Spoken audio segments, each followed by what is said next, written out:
Hey, Steve Livingston here. Today is Tuesday. It's the 8th of July and it's very hot. So I won't last too long in this car because I'm burning up.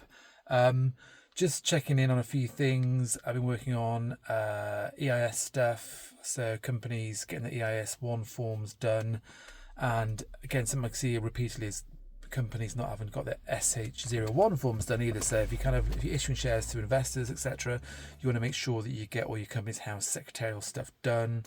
We can help that number of companies, but making sure that it all stacks up from HMRC's perspective, both at company's house and also for tax purposes as well.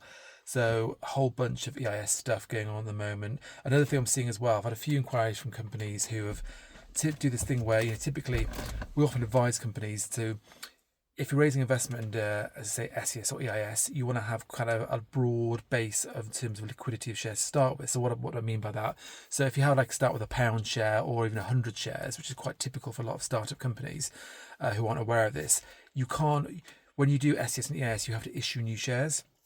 And if you started with that lower base number of shares, say 100 shares, you can't really get to the percentages you need. So if you want to give someone 6% or whatever, you end up with fractions of shares. 100 isn't enough. You need a broader base. So we always say 100,000 minimum is the best way to go. And if you say £100,000, God, that sounds like a big ask. Well, no, you can subdivide shares into fractions of a pound. So it might be 0.00001 pence per share. And then you stack all that up and it might only be worth £1 in total. Of 100,000 shares, you've got an issue. So that can be quite common in terms of setup for companies. So we often do that for companies. And what you need to do for that is, it's not a problem if you set up with £1 share or 100 £1 shares, don't worry about it. We can subdivide the shares into those fractions of shares by filing what's called an SH02 form. Slightly weird with that. It's slightly more difficult to file HMRC just procedurally.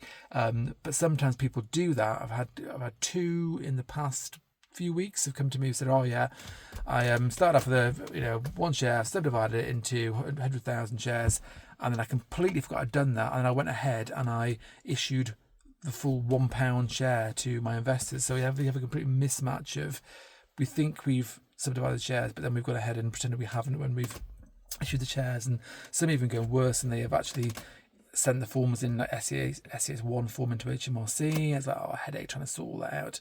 So be aware that you've got to get all that stuff right from the beginning, and that's sort of point number one. But then the more simple stuff is getting SH 1 forms done as well. So I've been working on that with companies and getting the EIS 1 forms straightened in as well. So that's all nice and tidy.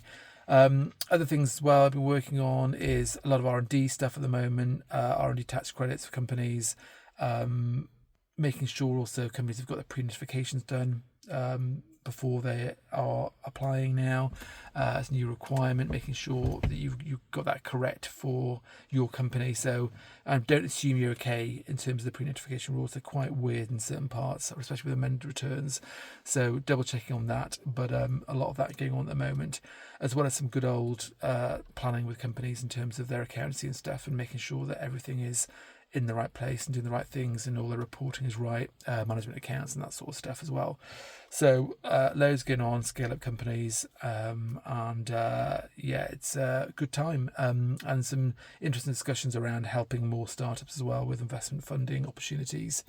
So there's plenty of stuff out there, and just trying to really shift along, as it's not quite so easy at the moment. You get the impression that the climate's quite challenging out there, but as I say, there are still plenty of opportunities, plenty of things that companies can do to do the right things, getting the right structures in place, and helping companies do that, and filling that space between those kind of small high street accountants and the sort of larger mid-tier firms in terms of giving startup scale-ups the advice, help they need to get where they need to go.